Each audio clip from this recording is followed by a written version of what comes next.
Ora, muito bom dia a todos.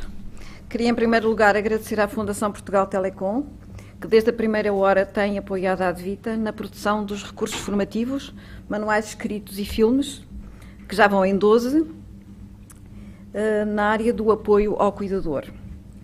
Agradecer na pessoa da doutora Teresa Salema e da doutora Sónia, que estão aqui presentes, do doutor Paulo Garcês, que não está, também da Fundação Portugal Telecom, porque teve um bebê, portanto não pôde estar presente, e está muito orgulhoso do seu bebê, está completamente babado. E também à primeira pessoa que nos apoiou aqui na Fundação Portugal Telecom, quando nós, aqui há uns anos, aqui aparecemos a falar do cuidador, quando ninguém na altura falava do cuidador, que foi a senhora engenheira Clara Cidade. Bom, vou começar então por tentar enquadrar esta preocupação do apoio ao cuidador nas sociedades modernas. Ao fim e ao cabo, na sociedade em que vivemos, hoje, em 2014, já se fala de cuidador de uma forma normal. Eu quero-vos dizer, quando começámos a mexer nestes filmes, a palavra cuidador foi altamente discutida e era altamente criticada. Uma alta personagem do Ministério da Saúde chegou a dizer, diante de algumas pessoas que aqui estão presentes, a Graça lembra-se, que cuidador era de cavalos. Porque pessoas que cuidam de outras são pessoas que cuidam de outras. Eu só dizia, mas por amor de Deus, pessoas que cuidam de outras é muito complicado para transmitir a imagem. Portanto, as pessoas têm que ter um nome. Portanto, os carers, em inglês, têm uma boa palavra, mas em Portugal, cuidador não é proibido, não é crime, não é pecado mortal. E quero-vos dizer que nessa altura o Ministério da Saúde amou connosco e depois passou-lhe. Mas cuidador foi uma palavra que entrou no nosso cotidiano. E é importante nós todos percebermos e percebermos o que é isso dos cuidadores. Para começar, o cuidador desenvolve a sua atividade no cotidiano de apoio a pessoas vulneráveis e dependentes, nas suas casas, nos domicílios de onde vão trabalhar, no caso, por exemplo, de fazerem apoio domiciliário, nos ATLs, nos centros de dia, nos lares, nas residências, nos hospitais. Enfim, é uma tarefa muito exigente e normalmente muito pouco valorizada, sobretudo socialmente. Mas o tempo tem vindo a mudar esse paradigma. E onde é que estão os cuidadores? Os cuidadores estão onde é preciso cuidar as pessoas. Estão nas casas das pessoas cuidadas e todos nós aqui sabemos que é o sítio ideal onde nós todos quereremos estar. Gostaríamos de poder estar quando chegar a nossa altura de termos alguma dependência, ou estão em organizações da área social ou da área da saúde, onde os cuidadores profissionais são aqueles que prestam o apoio diário. E nesses cuidadores profissionais há aqui uma larga gama de pessoas. Não são apenas assistentes operacionais, são também os auxiliares de geriatria, os indivíduos que acompanham nas refeições, os indivíduos que transportam as refeições, os enfermeiros, enfim, toda uma gama de pessoas da área da saúde e também da área social, e estou a falar da área social, de psicólogos, estou a falar de assistentes sociais, enfim, de outras profissões que, em regime de multidisciplinaridade, funcionam nestas organizações. O problema que a Teresa já falou é que nós todos não estamos preocupados, não estamos preparados para saber ser cuidador. Achamos que sabemos, mas quando vamos executar, falta-nos informação. E quando estamos a lidar com pessoas com debilidades e fragilidades físicas e mentais grandes, temos que estar informados, estar preparados. E para manter as pessoas cuidadas é preciso saber. Não é por acaso que, nos tempos recentes, se tem vindo progressivamente a falar, cada vez com mais insistência, e nos diferentes fóruns políticos, económicos e sociais, da necessidade de reforço das iniciativas dos cidadãos e das sociedades. E porquê? Porque se tem consciência, é importante, e está escrito em imensos papéis, a nível nacional e a nível internacional, que é preciso fazer evoluir o nosso atual sistema, que é um sistema centrado no hospital e na doença, que é o alvo de todas as atenções, para passar para um sistema centrado na pessoa, baseado na saúde, mas em que os cidadãos são parceiros na promoção da saúde e na prestação dos cuidados. Porque todos temos um papel a desempenhar. Temos que ser capazes de compreender as nossas doenças, temos que ser capazes de compreender melhor os cuidados de saúde que precisamos e temos que ser capazes de prestar melhores cuidados. E tudo isso não se aprende do nada. É preciso saber-se, é preciso estar-se informado, é preciso que alguém transmita bem e é preciso que quem recebe perceba bem o que está a ser transmitido. Os cuidadores familiares e os cuidadores formais necessitam de informação sobre técnicas, comportamentos e procedimentos adequados. E por isso é preciso conseguir transpor conhecimentos científicos atualizados para o cotidiano da prestação de cuidados numa linguagem clara e acessível a quem cuida.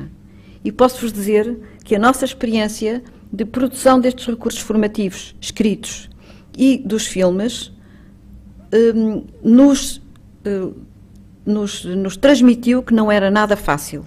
Os profissionais de saúde e mesmo os profissionais sociais têm uma gíria própria, têm uma linguagem hermética, que não é hermética entre eles, obviamente, mas que os cuidadores, que são aqueles que cuidam diretamente, não estão preparados, percebem com dificuldade. Portanto, é preciso conseguir descodificar essa linguagem.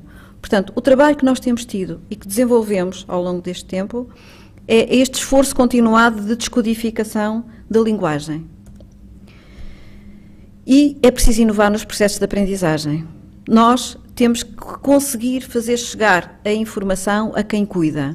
Não é por acaso que esta sala está tão vazia. Porque é que não vieram mais cuidadores? Se calhar os responsáveis que aqui estão gostariam de ter trazido alguns cuidadores, mas não os puderam tirar das tarefas do dia-a-dia das vossas instituições. Porque eles estão lá porque têm que fazer, têm que ajudar as pessoas, têm que ajudá-los a conseguir ultrapassar as suas dependências. E por isso é muito importante fazer chegar a informação diretamente às pessoas. Daí a importância da imagem, número 1, e número 2, a importância da capilaridade na transmissão dos conhecimentos e a importância destas plataformas que a Teresa há bocado explicou e do qual a plataforma Formare é, digamos, a primeira em grande escala que nós estamos a utilizar. Mas nós estamos abertos e sabemos que no futuro, cada vez mais, é preciso aliar a distribuição, os conhecimentos científicos de forma aliada com as novas tecnologias. Isso acho que é um primeiro passo que nós estamos aqui a dar e estamos todos muito orgulhosos com isso. A Graça Melo, que é a nossa professora de enfermagem, vai-nos falar depois deste tema dos recursos serem pedagogicamente inovadores e facilitadores de aprendizagem, portanto eu vou saltar este ponto. Aqui temos os nossos materiais apresentados, que estão ali apresentados ali na ponta do palco. E agora, antes de passar para a próxima fase, em que procuro enquadrar o tema dos cuidadores nas publicações internacionais que têm abordado este tema nos últimos tempos, gostava de vos mostrar um bloco com uma curta apresentação dos nossos filmes. E é que o Sr. João Paulo vai me ajudar a interromper a apresentação para passar para os filmes. É o bloco 1, se faz favor.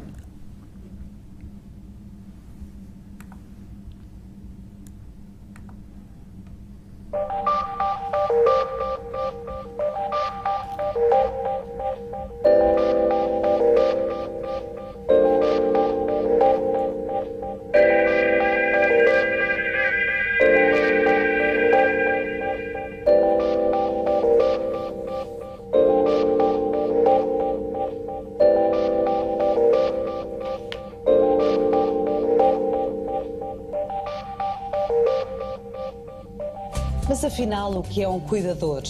É uma pessoa como eu, como você, que toma conta de alguém que está doente ou fisicamente debilitado e que não pode cuidar de si próprio. Ao cuidar de um familiar ou amigo doente, pode muitas vezes ter sentimentos de insegurança, medo, raiva. Pode até ter vontade de gritar com o doente. Muitas vezes vai sentir-se culpado por experimentar todos estes sentimentos quando está a cuidar de alguém que lhe é querido. No entanto, estes sentimentos são perfeitamente normais num cuidador. Às vezes apetecia-me largar tudo, sair dali a correr.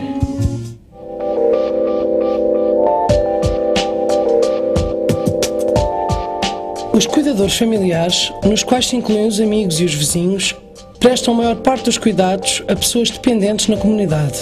No entanto, os diversos custos que advêm dos cuidados que prestam, nos quais se incluem o suporte emocional e físico, a prestação de cuidados ou as 24 horas de supervisão dos mesmos, não são recompensados economicamente, nem reconhecidos socialmente. O ato de cuidar é inesperado, por vezes indesejado. Não é algo que se escolhe, mas que surge como um imperativo e torna-se tanto mais difícil quanto menores forem os recursos. Eu não escolhi cuidar da minha mãe. Faço porque não tenho alternativa. As pessoas sempre cuidaram umas das outras. Cuidamos dos mais novos, dos mais velhos, das pessoas dependentes. Mas quando surge uma doença grave, o ato de cuidar assume uma grande preponderância. Abdiquei do meu trabalho, das minhas saídas, dos meus gostos, para tomar conta da minha mãe. Mas o pior é que isto está a dar cabo do meu casamento. Este filme apresenta de forma simples e padronizada algumas tarefas cotidianas do cuidador destinadas a proporcionar conforto e bem-estar ao doente. O que vai ver são exemplos tipo, cujos passos podem variar de doente para doente e que não pretendem substituir o aconselhamento de técnicos especializados. Ajudar o doente na sua higiene pessoal é uma das tarefas fundamentais do cuidador. Tenha em conta que, sendo uma tarefa íntima, pode ser difícil para si e para o doente. Comunicar é aprender, é sentir, é recordar, é rir. A comunicação é a matriz onde assentam todas as atividades humanas, podendo então todo o comportamento ser considerado como comunicação. É impossível não comunicar, porque toda a comunicação é comportamento e não existem não comportamentos. Mesmo o silêncio obstinado ou o recuso em comunicar é um comportamento que suscita efeitos.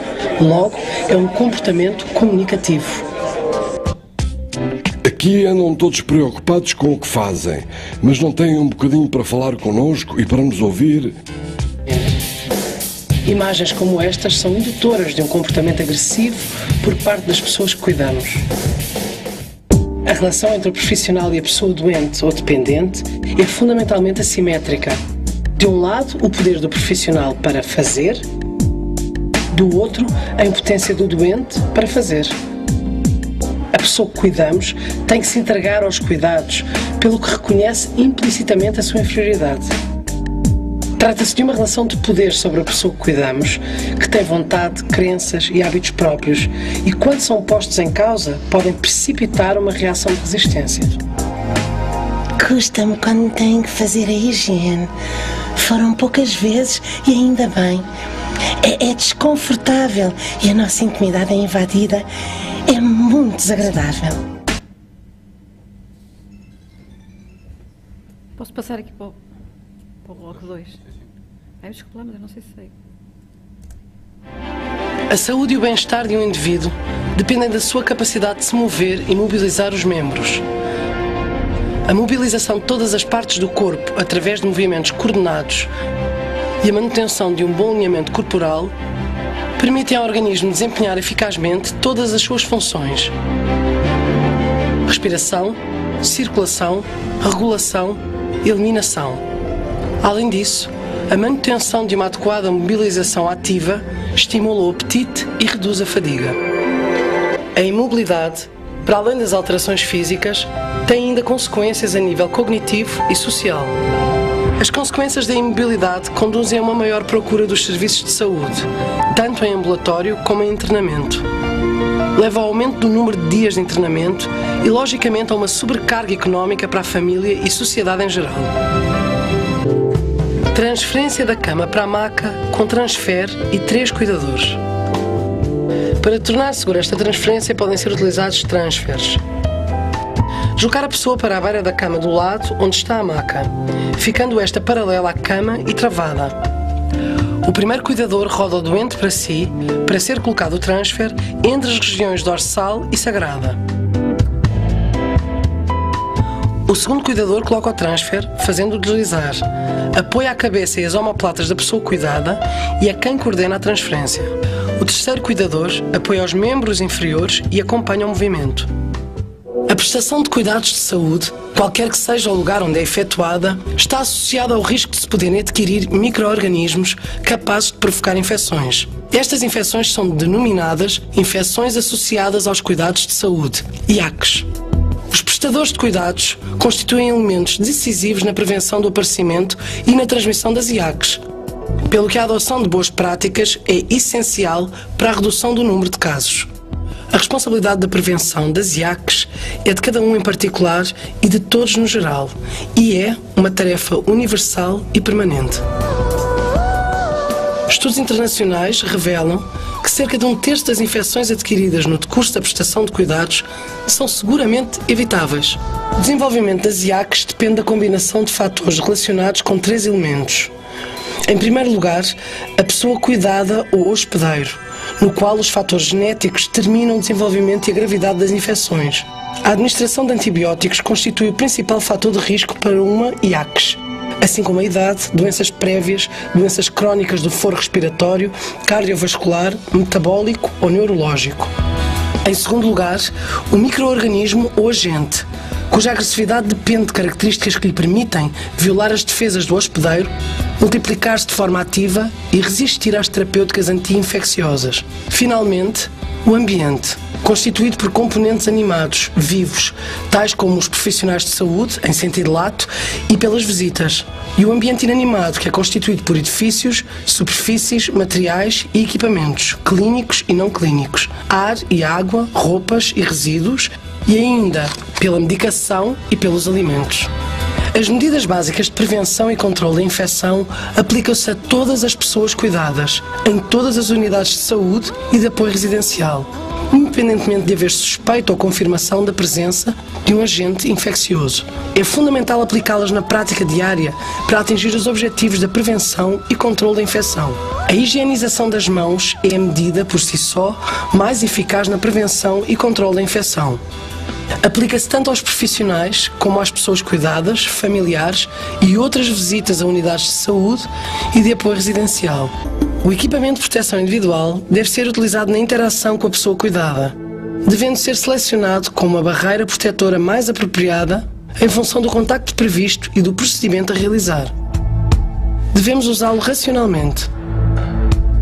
Deste equipamento destaca-se o avental de plástico, a bata, a máscara e as luvas. Devemos lembrar que o mesmo equipamento de proteção individual não pode ser nunca utilizado em vários doentes. A limpeza e manutenção do ambiente e das suas superfícies estruturais são fundamentais para o controle da qualidade do ambiente hospitalar. A limpeza consiste no processo de remoção da sujidade, o que inclui a remoção de 80% a 85% dos micro-organismos nela contidos, e da remoção da matéria orgânica que favorece a sobrevivência e proliferação desses mesmos micro-organismos. A desinfecção consiste na operação de eliminar, reduzir ou inativar micro-organismos indesejáveis, tornando-os inertes. Os resultados são momentâneos, isto é, limitados aos micro-organismos presentes no momento da operação. Como vimos anteriormente, a limpeza com água quente e detergente consegue remover entre 80% a 85% dos micro-organismos presentes. A aplicação de um desinfetante após a limpeza pode remover entre 90% a 95%. No entanto, a desinfecção por rotina das superfícies não é aconselhável, pois pode alterar o meio ambiente e os micro-organismos. A desinfecção das superfícies deve ser sempre precedida de limpeza. Agora queria voltar. Agora queria voltar para o texto, sem o que vos mostrei é uma espécie de um mix de alguns dos filmes que nós produzimos. De qualquer modo, gostava de vos anunciar, assim sumariamente, as áreas temáticas que temos já desenvolvido. Os sentimentos e emoções do cuidador, o apoio nas atividades da vida diária, os cuidados centrados na pessoa, a comunicação e relação na prestação de cuidados, a prevenção e controle de infecção, posicionamento de mobilidades e transferências, cuidar da pessoa com deficiência, com demência, e mais recentemente dois que são menos aplicados, mas que são igualmente importantes, que é explicar às pessoas o que é o isolamento numa unidade de saúde, porque é preciso não só que os próprios percebam o que é estarem isolados, como a família perceba porque é que as pessoas estão isoladas e que cuidados é que têm que ter. E no meio disto tudo também gostava de ressalvar uma coisa importante. Muitas vezes a prevenção e controle de infecção não é olhada com muita atenção pelas organizações de apoio social. Acham que isso é um tema da saúde, mas não é.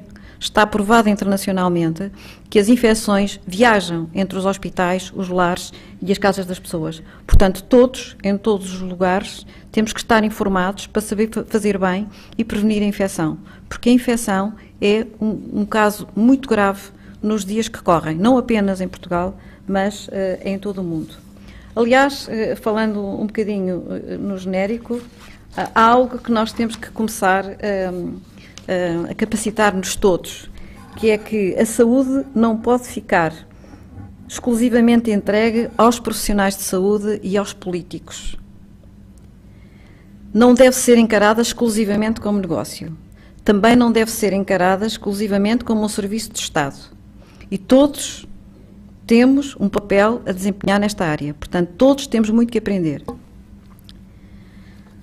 Esta é a mensagem que vem na maior parte de textos internacionais que eu vos vou agora mencionar sobre este tema e que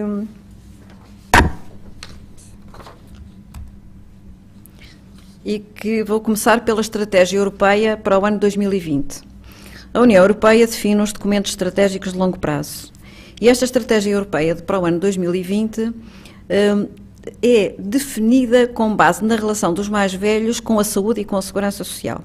Não é só em Portugal que a saúde e a segurança social andam um bocadinho de costas voltadas, vivendo em silos que não se tocam. É um problema a nível europeu e mundial. Por isso, a Estratégia Europeia para o ano 2020, definida na relação dos mais velhos com a saúde e com a segurança social, define 3 objetivos. Define basicamente 2 grandes objetivos, que é duplicar o número de anos saudáveis e assegurar sistemas de saúde e apoio social, sempre os 2 ligados, sustentáveis e devidamente articulados. E inovar no apoio à população mais idosa e dependente, onde aparece claramente expresso o apoio ao cuidador. Quais são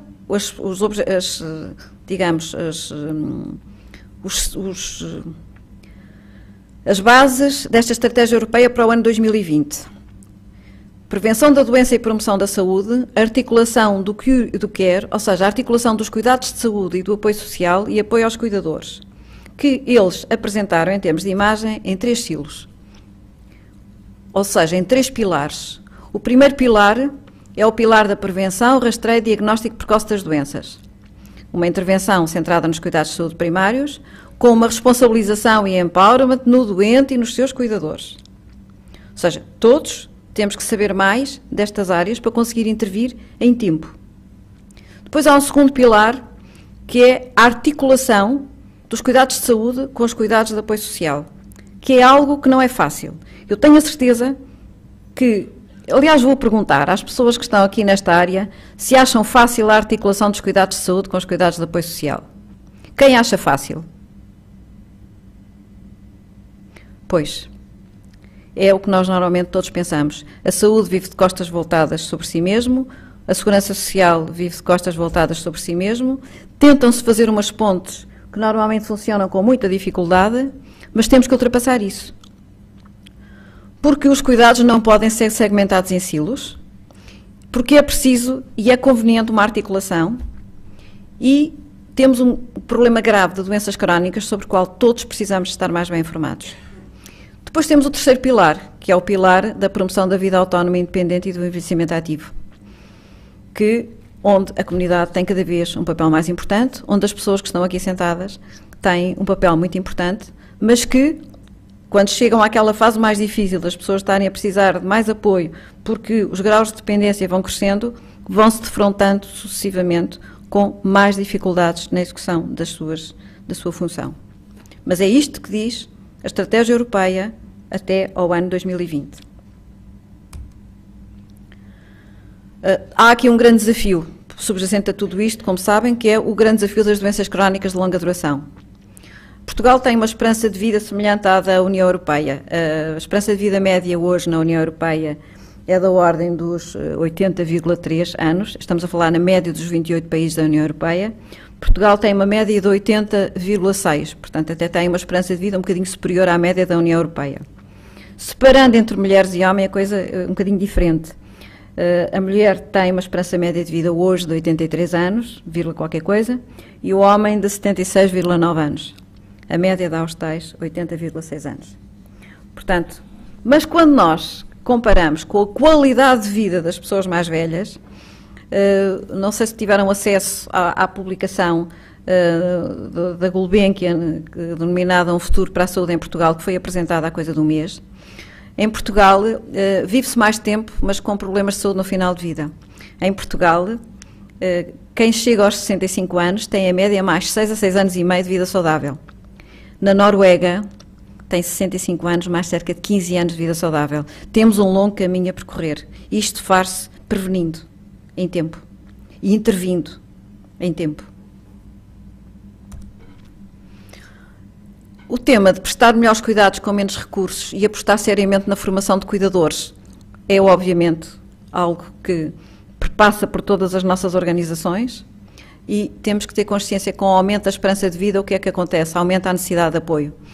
Está estatisticamente comprovado, e estamos agora a olhar para um outro documento internacional, que foi um documento que foi produzido pela OCDE em maio de 2011, denominado Better Policies for Better Lives, em que está identificado que 25% das pessoas com mais de 65 anos têm algum tipo de dependência, 50% das pessoas com mais de 80 anos têm vários tipos de dependência, e outra coisa importante é que 70% do apoio a dependentes é efetuado no domicílio. Portanto, eu não sei como é que nós, como sociedade, nos vamos ter que organizar, mas vamos ter que nos organizar para, de uma forma capilar, fazer conseguir chegar à autoformação e formação às pessoas que têm que cuidar dos que estão nos seus domicílios e dos que estão em lares, centros de dia, centros de apoio residencial e outros, para além dos que estão nos hospitais. Porque os enfermeiros são muito importantes, tenho aqui vários enfermeiros, mas além dos enfermeiros, é preciso cuidar das pessoas que estão diretamente a fazer a prestação de cuidados diárias. E essas pessoas não têm formação de base, precisam de mais formação. E para finalizar, os cuidadores são os heróis solitários do dia-a-dia. Eles olham por nós e nós vamos ter que olhar um bocado por eles. E esperamos que desta forma possamos todos vir a contribuir para que no futuro sejamos capazes de fazer chegar melhor informação a todos os cuidadores, aproveitar esta informação, se assim o acharem, para as vossas organizações, para fomentar a autoformação e a formação e a supervisão e assim contribuir para uma melhor qualidade de vida das pessoas dependentes num quadro de melhor qualidade e de cuidados centrados na pessoa. Muito obrigada e passo agora a palavra à enfermeira Graça Mel. Professora, doutora, etc. Peço imensa desculpa.